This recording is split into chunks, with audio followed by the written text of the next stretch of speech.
Bom dia, irmãos. Quero que você abra sua Bíblia na carta de Tito, carta de Paulo a Tito.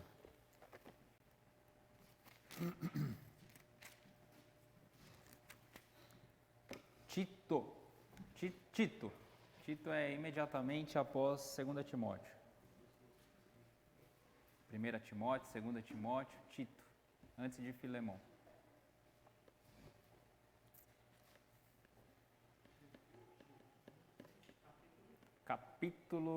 Nós vamos transitar hoje por 2 capítulos, né? Ou 2 versos. Um no capítulo 2 e um no capítulo 1.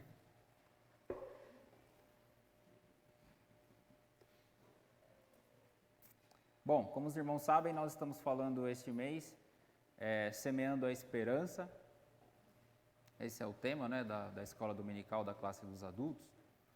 E nós vamos falar hoje um pouco sobre também a esperança, o que ela deve produzir em nós, né, acerca de eventos futuros, acerca de escatologia, acerca de questões futuras.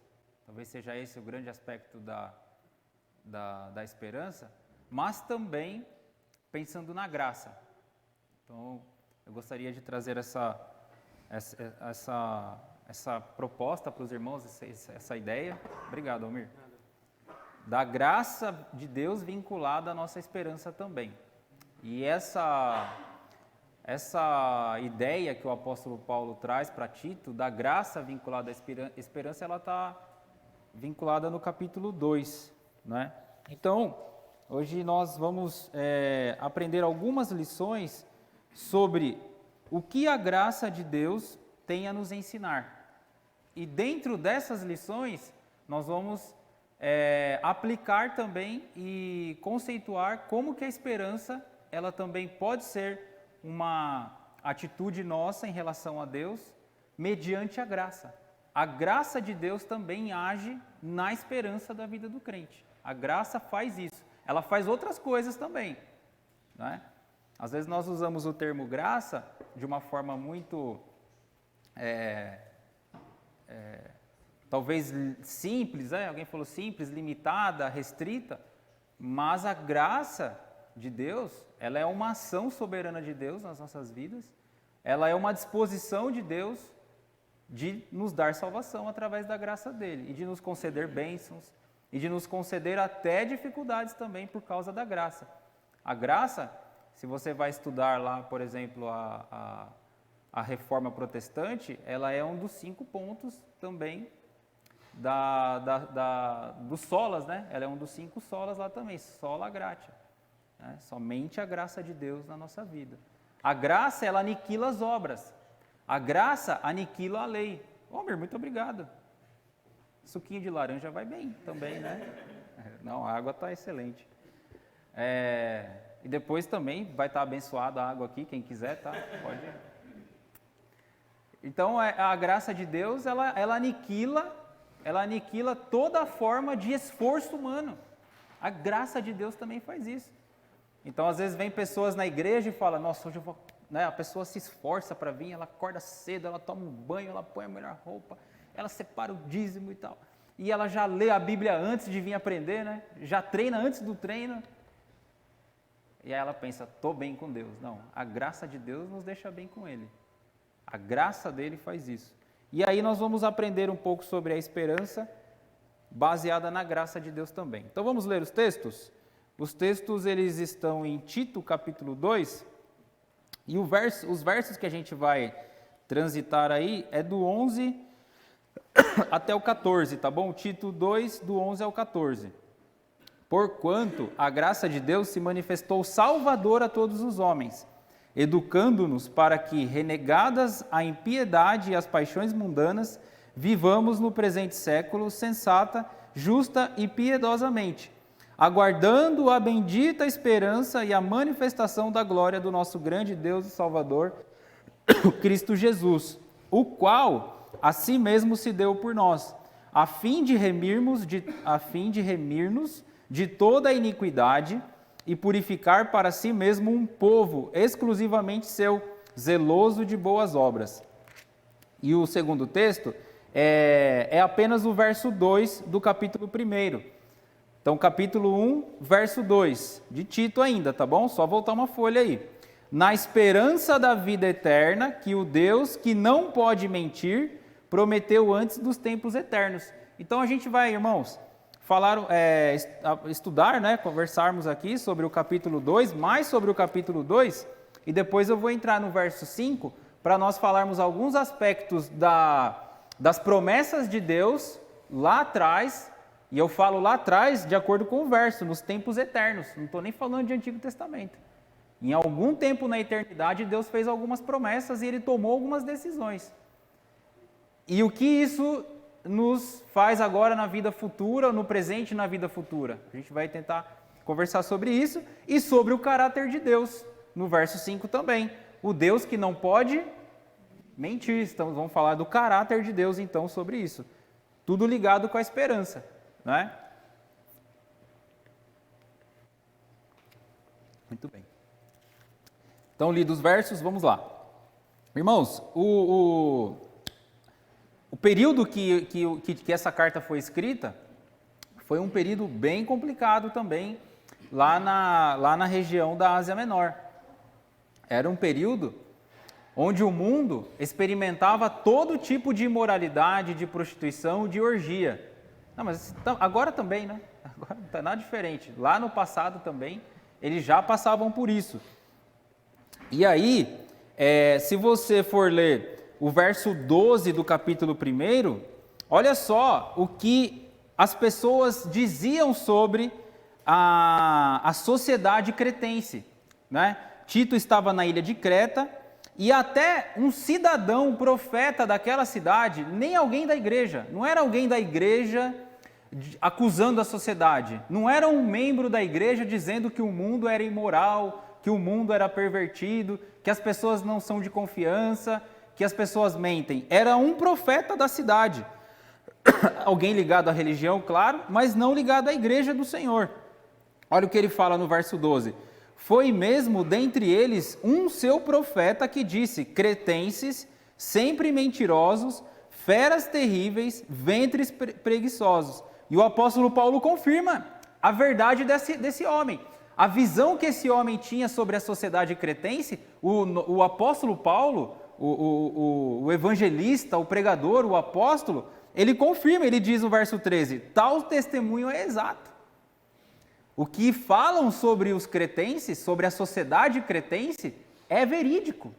Eles são mentirosos, eles são feras terríveis, eles despedaçam as pessoas, eles ferem as pessoas, eles machucam as pessoas, eles ofendem as pessoas, eles prejudicam as pessoas, eles dão prejuízos às pessoas, tanto na sociedade, nos negócios, na igreja.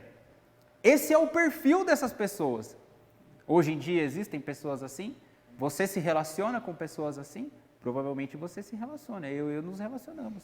Na igreja, na sociedade, né? Na nossa escola, na nossa faculdade, na nossa família, no nosso trabalho, nas relações que nós temos em geral, né? Nas instituições públicas. Esse é o perfil do homem, não é exclusivo dos cretenses esse tipo de atitude. Infelizmente está no ser humano. E nós, controlados pelo Espírito Santo, temos que lutar contra essas coisas para que esse tipo de atitude não avance na nossa vida. E essa carta, ela também é dirigida a todos, né? No verso 1:5 também, Paulo está lá no verso... Ele fala que essa carta, ela foi escrita para todos. Cadê aqui o verso 11? Ela se manifestou salvadora a todos os homens. Agora falando aqui da manifestação de Deus, né, e da graça salvadora de Deus. Então, eu tenho uma situação, uma natureza contaminada. Eu tenho uma natureza corrupta. Mas eu tenho uma graça de Deus, eu tenho uma mensagem de Deus que ela pode me alcançar. Ela não escolhe classe social, ela não escolhe raça, ela não escolhe etnia, ela não escolhe gênero, mas ela se manifesta a todos. Deus não mandou apenas para uma elite, não, vou mandar apenas lá para aquele grupo que vive naquela sociedade. Não, ela se revelou a todos. O povo judeu, eles tinham uma concepção exclusivista, até pela forma que Deus tratou com o povo, né? Sempre agindo no povo, falando com o povo. Mas se você ler todo o Antigo Testamento, você vai ver Deus também trabalhando na vida de outros povos e de outros homens, os considerados gentios. E aquilo não era traduzido no Antigo Testamento como graça, mas agora o apóstolo Paulo vem dizer que agora nós temos a graça. Todos aqueles atos de Deus com os outros povos, né, agindo no Egito, agindo no Faraó, agindo na Babilônia, agindo no Nabucodonosor, agindo na Pérsia, agindo no príncipe da Pérsia, era a graça de Deus já se manifestando. Lá não estava traduzido como graça, mas aí você vem para o Novo Testamento, você descobre que lá já eram atos de graça do nosso Deus. Então a graça de Deus, ela tem sim uma relevância, ela tem sim um poder, não é o poder de Deus, não é uma força que compete com Deus, mas é uma ação de Deus poderosa na vida do homem.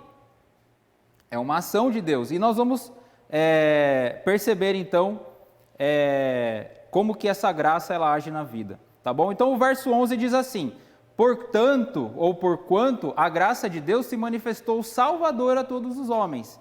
O que primeiramente essa graça faz? Ela educa, ela nos educa para que, renegadas a impiedade e as paixões mundanas, vivamos no presente século. Então o apóstolo Paulo escreveu essa carta para Tito e falou: olha, você está vivendo numa sociedade, a igreja aí de Creta está vivendo dentro de um ambiente em que a graça de Deus vai ter que educar vocês. Vocês precisam da graça de Deus para que ela vos eduque. E a graça, ela faz isso. Ela nos educa, sabia? Fala, mas como que a graça educa? Se quem dá aula na igreja é o pastor. É o Nil quem me educa lá, é o Nil quem me dá lição, quem me dá aula. A Bíblia, né? Não, mas eu aprendo da Bíblia. Que contradição é essa? O apóstolo Paulo está nos ensinando aqui que a graça de Deus também nos educa. A gente fala, não, mas eu tenho a graça de Deus, que Deus te conceda a graça tal, para a sua vida em geral, para todas as áreas da sua vida, para todos os aspectos da sua vida. Mas sabia que ela tem um aspecto de educação, de educar? Mas como que a graça de Deus vai me pegar, vai me colocar sentado numa cadeira, vai vir de uma forma personalizada, vai pegar um giz e vai vir numa lousa e vai me educar? É assim que a graça age? Não. Essa palavra da graça de Deus, de educação, de ensinar, ela age como se fosse um professor agindo, trabalhando de forma integral. Não necessariamente preocupada com o método, com a forma, mas sim como um professor que pega uma criança, não sabe nada, que não tem conhecimento de nada, que é imatura, que precisa aprender, alguns chamam de sofrer uma lavagem cerebral, ela nos pega e ela nos ensina em tempo integral. Ensina o quê? Acerca da mensagem salvadora de Deus a todos os homens. A graça de Deus faz isso, ela nos educa acerca da vida eterna, acerca da salvação de Deus, que foi dada a todos os homens, que foi entregue a todos os homens. Qual é a profissão da graça, então? A profissão da graça é ser professor, porque ela nos educa. Então você pensa comigo de uma forma personalizada, um professor trabalhando de tempo integral. Você que é pai, né? Como que você educa o seu filho? Como que eu educo o meu filho? Eu pego ele lá 1 hora do dia, né? Reservo meia hora para colocar ele sentado numa cadeira, pego uma caneta, pego um papel, uma cartolina e fico explicando para ele como que eu vou educar ele. É assim? Não. Eu educo ele o tempo todo. Né? Ontem de manhã eu vim aqui para o ensaio do coral, tive que pegar o Samuel e levar ele lá no sanitário para ter uma conversa com ele. Por quê? Por causa da atitude dele. Eu não ia esperar, né, chegar em casa, E aí pegar ele, sentar ele, fazer ele voltar para lembrar do que ele tinha feito aqui. Talvez ele nem lembrasse, talvez ele nem se lembrasse mais. Poderia pensar, nossa, meu pai é mau, né? Meu pai é descontrolado. Não, então ele fez aquilo já, eu já vou lá, vou tratar com ele. A graça, ela age dessa forma. Ela olha para nós como pessoas que precisam entender, que precisamos compreender, que precisa aprender sobre determinada situação, sobre determinado ensinamento e agir de maneira imediata, de maneira integral. Ela está pronta para nos ajudar, ela está pronta para nos educar. A graça de Deus, então, é algo que todo cristão pode se chegar a qualquer época, a qualquer tempo, e ela vai estar disponível para nos ensinar. A graça de Deus faz isso. Eu não estou desassociando, eu não estou criando um novo personagem com a graça. Eu estou dizendo que essa é uma ação de Deus mediante a graça dele, nos educando. Com quem você tem aprendido sobre as questões da sua vida, sobre as decisões que você toma? Quem tem te ensinado? Você tem aprendido da Bíblia de Deus, baseado na graça dele? Você tem aprendido da Bíblia, da palavra dele, buscando a graça dele também?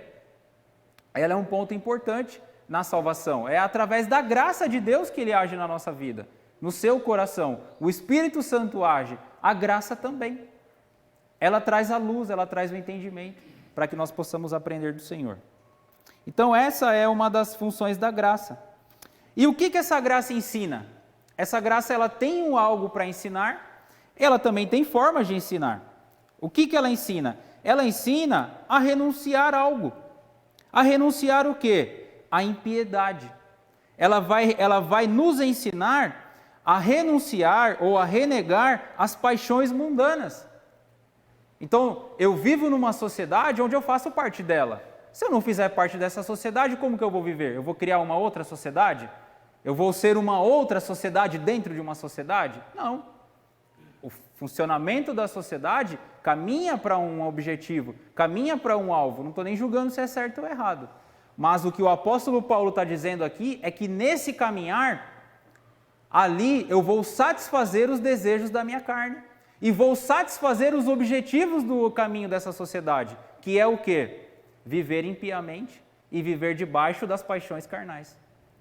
O que então essa graça vai me ensinar? Ela vai me ensinar a dizer uma palavra que nós não gostamos de falar. Muitas vezes nós não dizemos para os nossos filhos, às vezes, né? Que é os psicólogos falam, não diga essa palavra para o seu filho, você vai criar traumas na vida dele, que é a palavra não. A palavra não.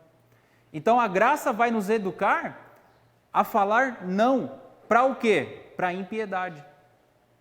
Para a minha paixão carnal, para o meu desejo ganancioso, para o meu desejo de obter lucro rápido, fácil, o desejo de mudar a minha vida financeira de uma hora para outra. O desejo de prejudicar alguém, o desejo de cometer um crime, o desejo de satisfazer a minha carne sexualmente. Essa graça vai me ensinar a negar a mim mesmo através da palavra não. E é uma palavra difícil de dizer. Imagina você dentro de um negócio, né? Você está vendo ali que é uma grande oportunidade que você tem. Ah, mas vai prejudicar milhões de pessoas, né? Os respiradores comprados aí. Olha, você vai pagar R$1 milhão num respirador? Cara, não importa. Não importa. Então, é o perfil do quê? De obter a satisfação, o desejo de ter as suas necessidades atendidas de forma rápida, não importa o que vai acontecer. Não importa. É o meu momento agora. O meu filho vai ter uma grande oportunidade, ele vai se tornar um grande jogador de futebol e vai ganhar milhões lá, vai ganhar euros, vai jogar no Barcelona. Tá, mas ele vai ter que fazer isso aqui, ó. Ele vai ter que fazer isso aqui não é legal. Cara, mas olha, não importa, é só isso, depois ele esquece. É só uma vez que ele vai fazer, né? As atrizes aí como é que chama? Irmãos, desculpa alguns termos, tá? Mas são exemplos que nós vemos. Fazer o teste do sofá, né? Para virar atriz tem que fazer o teste do sofá. Para virar o jogador tem que pagar o empresário, né? Para poder receber as contratações e tal. Você vai ter que dizer não. Vai ter que dizer não. Uma chance que você tem de fazer algo errado. enfim, de qualquer maneira, dá um golpe em alguém, né? Você faz negócio, você compra carro, você compra casa, você compra as coisas que você tem necessidade no dia a dia. Não, mas olha, o cara não percebeu que ele devolveu R$50 a mais no seu troco. Ele não percebeu, ele te deu R$50 a mais. O que você faz? Qual que é a sua atitude? Esse é o curso do mundo, é normal. Não, é normal, o erro é dele mesmo, ele não percebeu, ele que seja mais esperto da próxima vez. Nós temos que aprender a dizer não. A graça faz isso. Por quê? Porque se eu fizer isso no meu esforço, eu vou ter grande problema, grande dor de cabeça. Eu vou ferir a minha mente e eu não vou conseguir corrigir aquilo na minha mente. Eu vou me arrepender. Falar, cara, por que eu não fiz aquele negócio, meu? Poxa vida, ia sair, ia deixar de morar aqui, né? Ia morar lá naquele condomínio top lá, que tem lá, não sei aonde. Se eu tivesse aceitado, né? Poxa vida, Deus ia me perdoar, não ia? Deus não perdoa todos os pecados? Deus perdoa, está tudo pago. Está tudo pago. Para que eu vou me submeter a isso aqui? Mas está aqui, ó. Não fui eu que escrevi, não sou eu que estou aqui dizendo como que você deve viver. Está aqui, irmãos. Educando-nos para que, renegadas a impiedade e as paixões mundanas, vivamos no presente século de maneira sensata, justa e piedosa. Aí, para essas coisas que nós dizemos não, justa, sensata e piedosa, nós temos que, a graça deve nos ensinar agora a dizer sim. Nós temos que dizer sim agora para essas coisas. E agora é difícil, né? Porque o irmão ali me deu uma porrada uma vez, me bateu. Mas aí eu tenho que ser o que com ele? Piedoso, cara. Eu tenho que ser justo. O dia que ele precisar de mim, eu tenho que ser justo com ele. Eu não posso colocar o peso do soco que ele me deu para eu agora me tratar com ele. Não posso. Eu tenho que agir de forma justa e sensata e de maneira pia. É isso que... Eu não vou tratar essas palavras aqui porque não dá, irmãos, tá bom? Se a gente for definir cada palavra, não dá mesmo. Mas você já sabe o significado basicamente. Né? Impiedade, piedade. Insensatez, sensatez. Tá certo? Justa, né? Injusta. Você já sabe qual é o caminho que você deve escolher. Agora, não é na minha força e não é na sua força. Quem faz isso? A graça de Deus. Porque se eu fizer na minha força, aí virou obra. E a obra, eu vou querer o quê? Eu vou querer algo em troca. Por quê? Porque aí eu estou trocando favor com Deus. E não é assim. Deus, ele me deu a salvação dele, soberana, um ato soberano dele. Não tem o que eu conquistar mais. Eu tenho que me arrepender e confessar que ele é o Deus Salvador. E que essa salvação dele, ela se manifestou a todos os homens, inclusive a mim, inclusive a você. E eu tenho que o quê? Que reconhecer isso, que foi a graça dele que me salvou. Você está tentando buscar a sua salvação aqui, né? Tem gente que fala, não, eu estou tentando buscar a minha salvação aqui, né? Vem aqui, fico aqui com os irmãos, tal. Né? Ali deve estar tudo certo, né? Então eu também estou... Irmãos, ela é individual, ela é pessoal, ela é uma ação de Deus na sua vida, não é de um coletivo. Então nós temos que ter essa certeza individual, porque ela diz que ela se manifestou a todos os homens.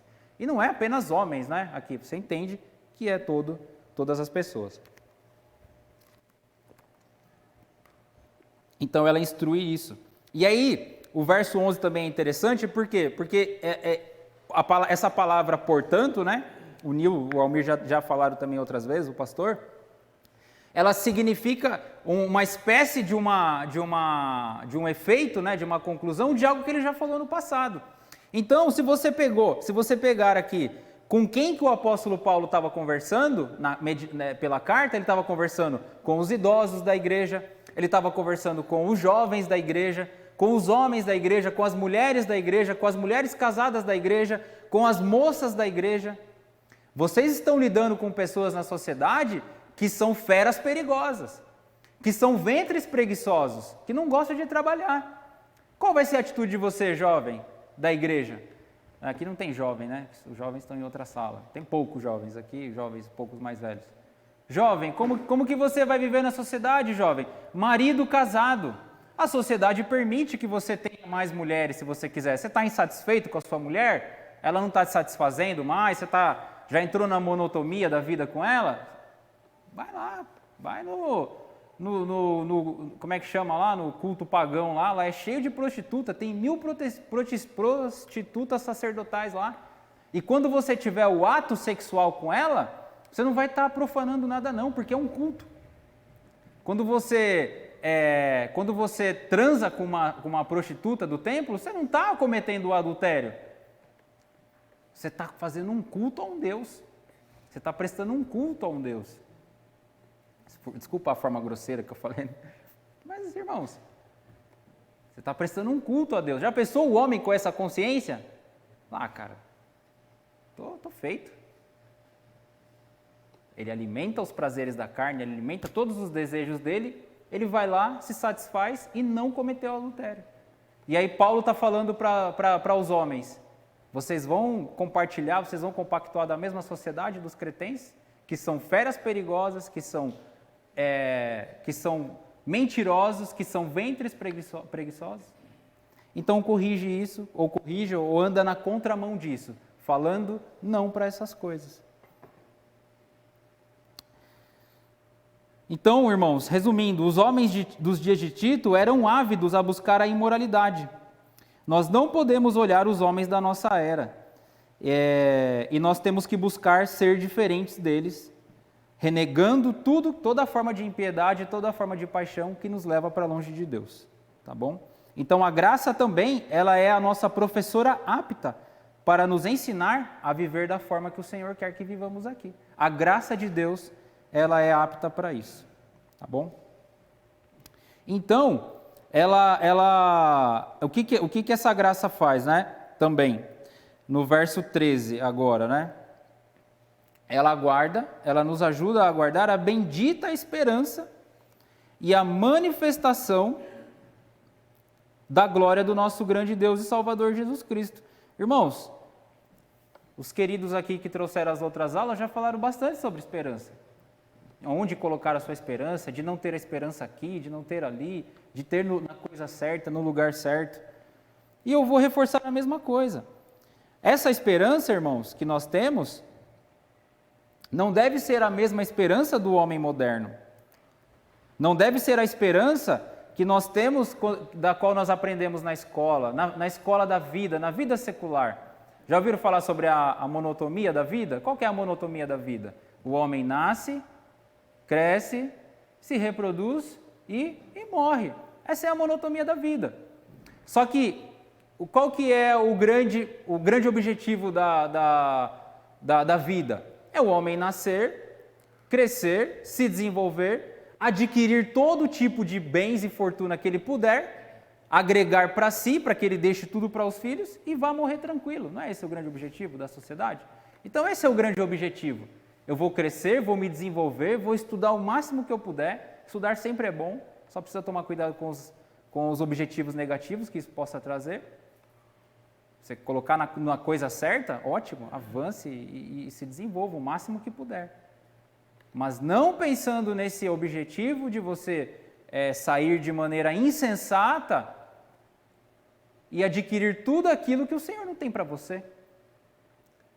O grande foco, então, deve ser nós colocarmos a nossa esperança no Senhor para quê? Para que a gente possa viver de uma forma que o agrade e que eu tenha plena certeza de que as minhas ações, de que tudo que eu estou fazendo está sendo conforme a graça dele e a vontade dele.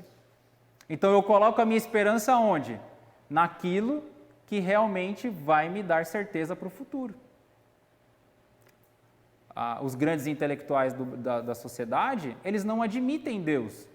Por quê? Porque Deus não pode ser provado pela ciência.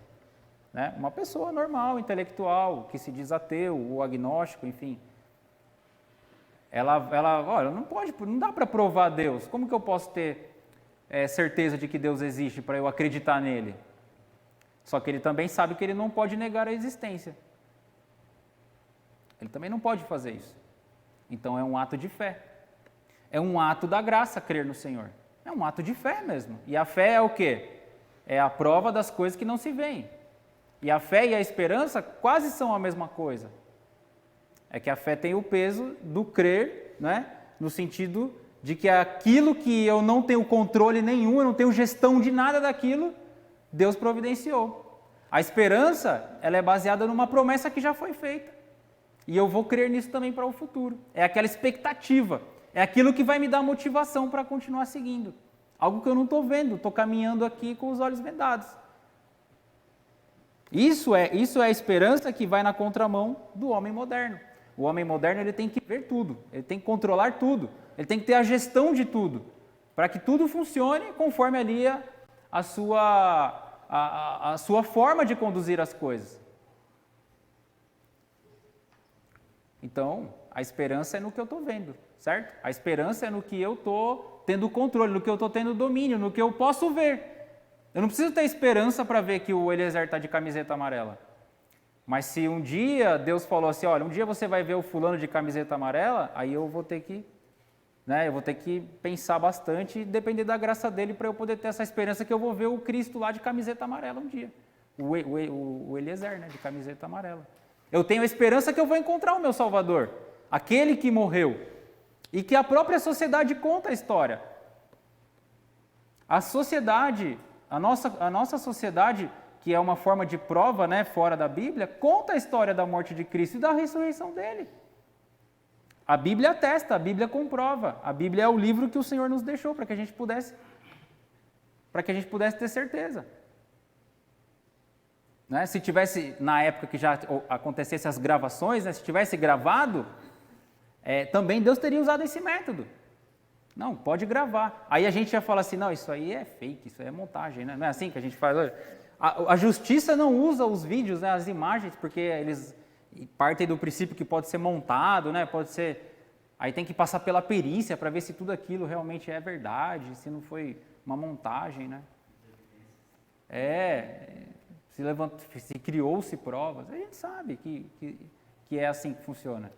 E a gente ia ter que crer também. Mas não, Deus tem um elemento, que é a fé, e Ele deixou para nós. É melhor crer, é melhor não ver do que ver.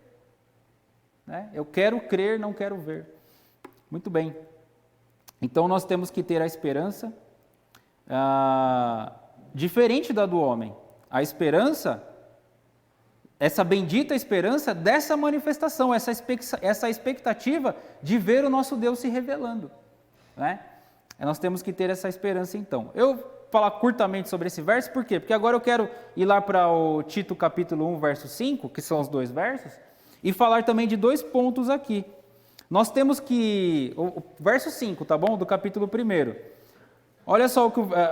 perdão, verso 2, Não é verso 5, não. Fiquei com o verso 5 na cabeça, mas não é o 5, não. É o verso 2. Na esperança da vida eterna, para que o Deus, que não pode mentir, prometeu antes dos tempos eternos. Primeira coisa que eu queria dizer para os irmãos é que Deus planejou e formulou o seu plano da vida eterna lá na eternidade. Que coisa complexa da gente entender, Não tem onde eu dizer, ele planejou isso aqui lá no Antigo Testamento, quando ele falou isso para Abraão. Não. Ele planejou isso no Éden. Logo que o homem caiu, ele fez um plano novo. Foi isso que ele fez? Não. O apóstolo Paulo está dizendo que ele já tinha decidido algo na eternidade. Antes de que acontecesse tudo. Antes de que até o homem caísse, antes do homem cair, Deus já tinha preparado um plano, Deus já tinha elaborado um plano. O plano de quê? De salvação. Ele já havia preparado algo para nós, do qual nós iríamos ter necessidade. Você tem esse nível de nem quando a gente prepara surpresa para as pessoas, a gente consegue ter assim uma ideia tão elaborada, tão resolvida, algo que realmente vem para resolver, algo que vem para fazer acontecer de forma plena e 100%. Nem em surpresa a gente consegue fazer isso. Você não consegue pensar tudo para o seu filho, de providenciar algo para alguém. Você... no seu trabalho, você não consegue providenciar tudo, você não consegue planejar tudo. Pega as empresas, qual que é o método que elas trabalham, Planejamento, Jardim? Planejamento, e planejamentos, e reuniões, e fazendo projeções para o futuro, tal. A pessoa pensa que, não, vamos seguir tudo aqui que a gente planejou. Não, acontece um monte de imprevisto, acontece um monte de situações. E aí depois tem que refazer o plano, refaz o plano e usa o método tal, o Kanban, né? E usa todo o tipo de método para as empresas funcionarem de forma assim perfeita. E vendo, hein? A gente erra vendo. Deus não erra lá na eternidade. Lá na eternidade, Deus resolvendo coisas. Então nós vamos crer no quê? Nas promessas de Deus. Nós vamos crer em todas as promessas que o Senhor fez. Eu quero ler o texto de Hebreus para os irmãos, acerca do que nós podemos crer pelo que Ele fez no passado. Hebreus capítulo 6, verso 13. Olha só o que Deus... Não precisa nem abrir, tá, irmão? Se algum irmão tiver alguma dificuldade, pode deixar onde está em Tito, que eu já vou voltar para Tito. Eu só vou ler Hebreus 6, a partir do verso 13. Pois quando Deus fez a promessa a Abraão, visto que não tinha ninguém superior por quem jurar, jurou por si mesmo, dizendo: certamente te abençoarei e te multiplicarei. E assim, depois de esperar com paciência, obteve Abraão a promessa. Pois os homens juram pelo que lhe é superior, o juramento servindo de garantia. Para eles é o fim de toda contenda. Por isso, Deus, quando quis mostrar mais firmemente aos herdeiros da promessa a imutabilidade do seu propósito, se interpôs com o juramento, para que, mediante duas coisas imutáveis, nas quais é impossível que Deus minta, forte alento tenhamos nós que já corremos para o refúgio, a fim de lançar mão da esperança proposta, a qual temos por âncora da alma, segura e firme, e que penetra além do véu, onde Jesus, como precursor, entrou por nós, tendo se tornado sumo sacerdote, para sempre, segundo a ordem de Melquisedeque. O que eu quero reforçar aqui? Não é o texto que eu vou trabalhar aqui com os irmãos, mas o que eu quero afirmar? Que todas as promessas que Deus fez para os homens, Ele cumpriu. Inclusive, as promessas e as resoluções que Ele também propôs. Deus cumpriu com as resoluções que Ele propôs na eternidade, sem antes que houvesse mundo, sem antes da nossa existência, e Ele cumpriu com as promessas também que Ele deu aos homens. E o autor de Hebreus dá o exemplo de Abraão. Deus não tinha ninguém superior para quem jurar. Ele jurou por quem? Por si mesmo. Eu vou colocar esperança em outra coisa, irmãos? Eu vou colocar uma esperança num homem agora? A minha esperança tem que estar no Senhor. E quem vai fazer isso? A graça. A graça vai nos ajudar a colocar a esperança no ser certo. No ser que é o nosso Deus. E é difícil, irmão, sabe por quê? Porque Deus compete com 99% dos outros deuses. E só nós cremos nesse único Deus. Imagina você ter que agradar sua carne, buscar tantos ídolos, né? Buscar tantas paixões, tantas outras coisas. É muito fácil, irmãos, para nós colocarmos a nossa esperança na coisa errada. Nós temos 99% de chance de cair, irmãos. E apenas 1% de permanecermos firmes nas promessas do nosso Deus, na esperança do nosso Deus.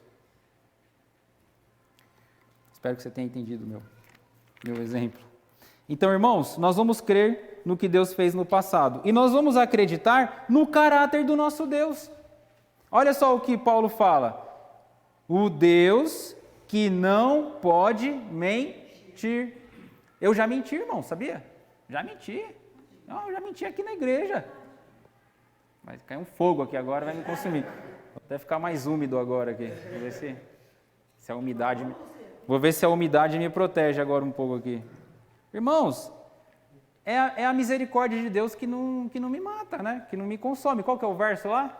As misericórdias do Senhor são o motivo por eu não ser consumido, para não sermos consumidos. Quantas vezes, irmão, nós já andamos errantes, né? Na presença de Deus e mentimos. Eu estou falando isso por quê? Porque a gente é muito tendencioso a pensar, já mentiram para mim, já me enganaram, meu chefe já fez proposta, né, de aumentar meu salário no ano seguinte, não aumentou. Né? Não é assim? A gente recebe várias mentiras. O chefe fala assim, não, o ano que vem a empresa vai lucrar horrores e eu vou te dar a participação de lucro e você vai ter um aumento, você vai ganhar sua promoção aqui. E você já pensa, né? Nossa, já vou trocar de carro, já vou trocar de casa, já vou fazer minha viagem dos sonhos e tal. Não é verdade? E aí eu alimento toda a minha esperança em quem? No homem, no chefe. Eu acho que o meu chefe é a pessoa que vai resolver a minha vida. Eu tenho que confiar na palavra de quem? De Deus. Ah, mas Deus também te promete essas coisas, que tudo vai ser uma maravilha, seu casamento vai ser uma bênção, sua esposa vai ser a mulher mais linda do mundo, né? Seu marido vai ser aquele homem mais lindo do mundo, gentil, romântico, né? Aquela coisa linda.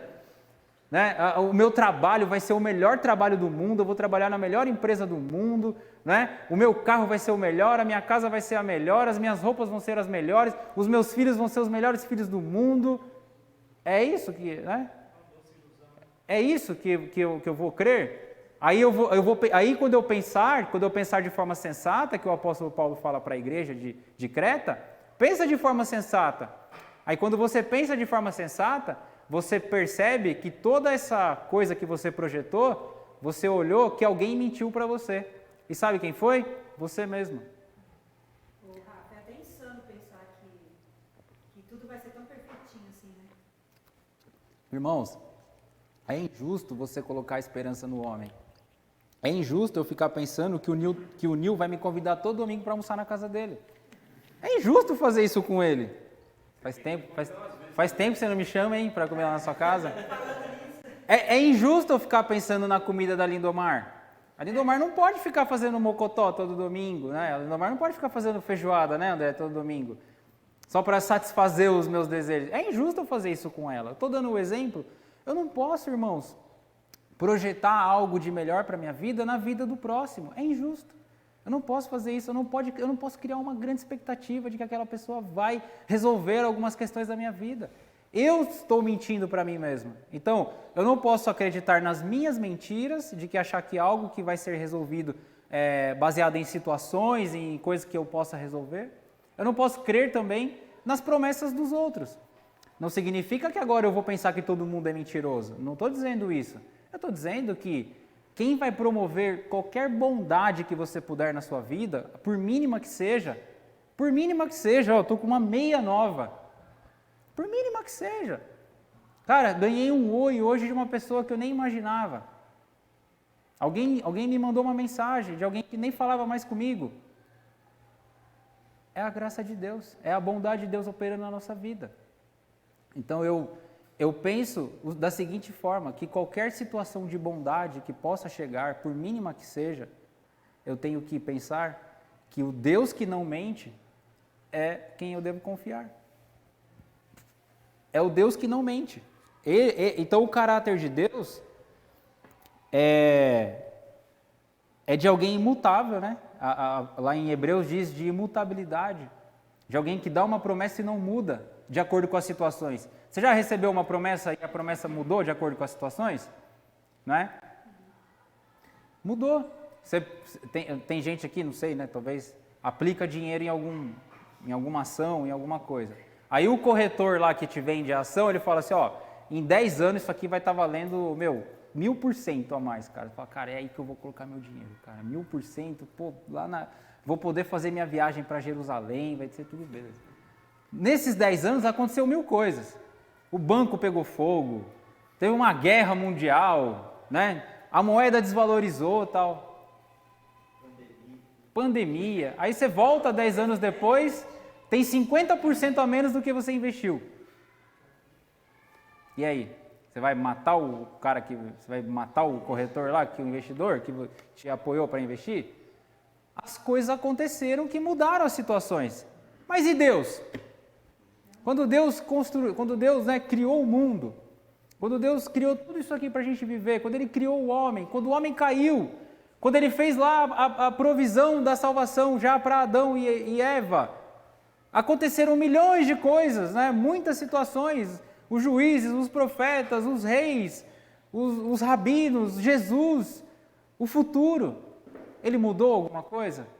De acordo com o autor, ele não mudou. As situações, as circunstâncias não fizeram com que ele mudasse. Em nada. Nem fosse pego de surpresa, né? Nem fosse. Ele já planejou tudo e sabe. Eu sabia que ia acontecer todas as coisas, da forma como acontece. Exato.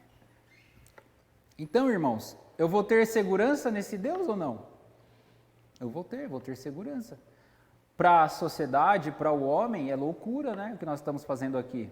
Vocês estão debatendo o vazio aqui, vocês estão debatendo nada, vocês estão ensinando nada aqui. Cadê a coisa para pegar? Cadê a coisa para ver? Não tem. Mas eles não podem negar a nossa experiência, né? Eles não podem negar isso. É por isso que a esperança está ligada à fé. Como foi estudado na semana passada, né? Porque nós esperamos o quê? Nós esperamos não é algo vazio, não é algo que a gente não sabe. É algo que a gente sabe, a gente crê, existe um fundamento. São as verdades bíblicas, que são as promessas de Deus. Então elas foram dadas por Deus, elas foram colocadas, elas foram trazidas à luz. E nós cremos nelas, nós estamos firmados nelas, por isso nós esperamos. Então, não é algo vazio, é algo realmente que a gente não vê, mas elas estão ali, as promessas de Deus, elas são reais. Né? E as verdades sim, elas vão se cumprir plenamente. É isso que nós esperamos. Não, nós cremos na mensagem, né? Em Mateus 6, o Senhor Jesus ensina, né, que mesmo quando a gente passe por aflições, ainda são as promessas de Deus se cumprindo. Então, mesmo que nós tenhamos assim uma condição boa, são promessas de Deus, que Ele diz que ia cuidar de nós. Mas quando Ele também fala que no mundo haverá aflição, nós vamos passar necessidade, Ele também está cuidando de nós. Ele está cumprindo também as promessas dEle. E qual vai ser a nossa atitude, né, irmãos? Muito bem. Então, o caráter de Deus, irmãos, ele foi provado, baseado no quê? Nas promessas e resoluções que ele mesmo fez e ele cumpriu. Então, se ele prometeu que nos daria vida eterna se nós crêssemos nele, eu e você estamos experimentando essa verdade dele. Esse não ato de mentir dele. Você tem crença na vida eterna, na salvação, não por meio das obras, mas pela fé, e nessa esperança de ver o Salvador, é uma promessa de Deus. É uma palavra dele, e essa palavra não pode ser mentira. Essa palavra não é mentirosa. Não, mas ninguém prova isso. Não, eu provo, através do que eu tenho certeza. E para mim já é suficiente, isso já basta. E isso é a sua fé. Isso é o que você deve levar consigo. Né? Irmãos, então, um último aspecto agora, dessa graça, agora voltemos lá para Tito, capítulo 2, agora o verso 14.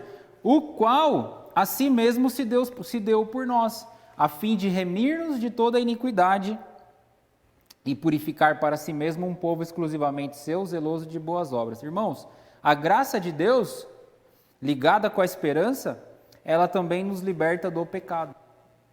Eu pensava que o que me libertava do pecado era eu não cometer o pecado.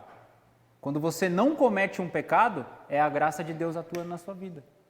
É a graça de Deus te libertando de cometer aquele pecado, sabia? Por quê? Porque eu fui educado por ela. Ela me ensinou a falar não, quando eu precisei. E falar sim para aquilo que Ele quer que eu faça. Ela me ensinou a aguardar a bendita esperança. Então, quando antes de pecar, eu olho para o meu Salvador que eu vou encontrar um dia, e eu vou ter que me prostrar diante dele, e vai ser revelado tudo, né? Ter aquela consciência de tudo que eu fiz de errado, eu vou pensar assim, cara, o que eu estou fazendo aqui? Por que eu estou fazendo isso? Por que eu estou tendo essa atitude? Por que eu estou tendo esse comportamento? Por que eu estou inserido nessa coisa podre, nessa coisa suja? Quando você olha para o Salvador, aí você toma consciência de que você não está sendo educado pela graça. Ou está. Então, quando eu sou liberto do pecado, é porque eu passei por esses processos da educação da graça. Eu passei por esse processo de olhar e aguardar a bendita esperança. E agora ela me liberta, por causa do nosso Senhor. O remir significa livrar através do pagamento de alguém. O remir aqui, de toda a iniquidade. Ou seja, alguém pagou o meu e o seu pecado. Porque nem isso eu tinha condições de pagar. Né? A dramatização que a menina fez ontem aqui, Vocês perceberam? Os irmãos estavam aqui ontem à noite. Imagina alguém escravo da lei. A pessoa comete o pecado, a família comete o pecado, tem que viajar quilômetros para ir sacrificar um animal e ver todo aquele cenário horrível de sangue, de carne em cima não sei de onde, aquelas tripas queimando. Coisa feia, coisa horrível. Para sair de lá e pensar, puxa vida, será que meu pecado foi pago mesmo? Será que aquele sacerdote estava limpo naquele dia? Será que aquele sacerdote tinha condições de pagar o meu pecado naquele dia? Então, imagina, irmãos, agora nós temos o pagamento mediante o Cordeiro perfeito. O verdadeiro Cordeiro nos pagando todo o nosso pecado. Então, é isso que é remir. Esse Jesus pagou o nosso pecado. Ele pagou o nosso resgate também. Nós estávamos no cativeiro, nós estávamos com os agrilhões da morte nos nossos pés e nas nossas mãos. Nós não conseguíamos nos libertar. Por mais que eu tentasse, por mais que eu fosse na igreja várias vezes, né? Por mais que eu fosse em algum determinado lugar, eu estava preso, condenado. E aí, esse Jesus, Salvador, me libertou. Me libertou do domínio. Nós fomos arrancados de lá, Ele, com a força da cruz, com a força da graça, com a força da misericórdia dEle, nós fomos arrancados das trevas. E é isso que o remir fez. E agora, não só nos arrancou, Ele nos tirou de lá, nos tirou de toda aquela iniquidade, de toda aquela sujeira e nos deu um banho. O banho da purificação. Ele pegou-nos de lá e nos purificou. Nos deu um banho com o sangue dele e nos deu uma nova roupa. Ó, tem uma camisa velha aqui, né? Precisava de uma roupa nova. Nos deu uma nova roupa. Isso é metáfora, né? Mas espiritualmente, ele nos deixou aptos para que nós pudéssemos ter acesso a ele agora. Então ele fez isso. É a parábola do banquete lá, né? Do grande banquete. Jesus, o rei, né? O rei convida várias pessoas, as pessoas falam não. Depois o rei pede para os servos ir buscar as pessoas nas praças, né, nas esquinas, nas ruas, fala, não, pode trazer aqui. O rei pega, manda dar um banho em todo mundo, né, um banho coletivo em todo mundo, vem dar uma roupa nova para todo mundo depois, para entrar na presença dele. É uma exigência que ele faz. Deus é santo. Ele se relaciona com pecadores? Se relaciona comigo e com você. Mas o sangue de Cristo nos lavou e nos purificou. A graça fez isso, irmãos. E essa graça, ela nos libertou do controle do pecado. O pecado controlava, nos dominava, né? Irmãos, existem várias, só vou dar um exemplo agora, eu vou encerrar. Existem várias situações no mundo, né? Os irmãos já ouviram falar de um projeto chamado Neuralink? Neuralink, já ouviram falar? Né? Tem um projeto aí do Elon Musk, aí, o camarada que quer mudar o mundo, né? Com os projetos dele. E ele inventou uma espécie de uma memória, né? Um chip, uma memória que vai ser implantada no cérebro. Assim, muita gente já está falando, né? Que isso aí é o sinal da besta. Não sei. Eu estou dizendo o que está acontecendo aí, que são projetos dele. Ele tem o projeto do Tesla, que até agora está demorado, né? Do carro, a bateria e tal. Isso aí é complicado. E ele está desenvolvendo um projeto, que é esse aparelho, né? Esse chip. Ele é minúsculo, é um negócio assim, que pode ser colocado no cérebro, bem pequeno mesmo. E o que ele vai fazer? Ele vai controlar as pessoas através de um computador. Eles já fizeram essa experiência com um macaco, está no YouTube, pode procurar lá, pode ver.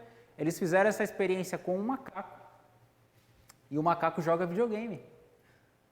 Baseado no controle de alguém. Alguém está dando as ordens e ele joga. Ele não está jogando o Play 3, tá? Ele não está jogando o FIFA Soccer lá, mas está jogando um Tetris lá.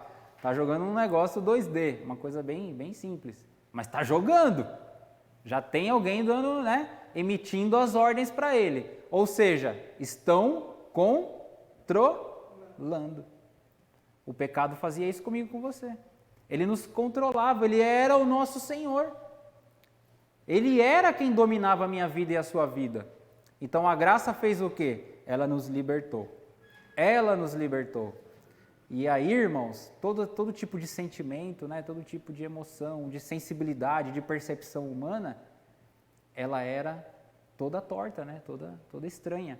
Aí pensa o macaco não está fazendo o que ele quer, ele está fazendo o quê? O que estão programando para ele fazer. O pecado fazia isso comigo e com você. Nós falávamos sim para a sociedade, nós falávamos sim para as nossas paixões, falávamos sim para a nossa impiedade. Eles exerciam domínio sobre nós. Agora, quem é o Senhor da nossa vida? É o nosso Deus. Ele deve exercer a soberania sobre a minha vida e a sua. E quando isso vai acontecer? Quando nós formos educados pela graça do nosso Deus, quando nós aguardarmos a bendita esperança do nosso Senhor, quando nós nos purificarmos de nossos pecados e sermos o povo que Ele escolheu para realizar as boas obras. Irmãos, o pecado ainda domina você, você ainda está sujo, você ainda é dominado pelo pecado, abandone e aprenda com a graça de Deus essas coisas. Aprenda a colocar a esperança no Salvador, no Senhor. Comece a meditar, a pensar sobre a escatologia, sobre a vinda futura de Cristo, que é o que Ele está nos ensinando aqui, aguardando a bendita esperança e a manifestação da glória dEle. Se você pensar nessas coisas, você vai pensar assim, eu vou me preparar. Eu vou aguardar isso e vou fazer o quê? Eu vou me preparar. Eu quero estar pronto. Que Deus nos conceda essa graça e essa misericórdia. Amém.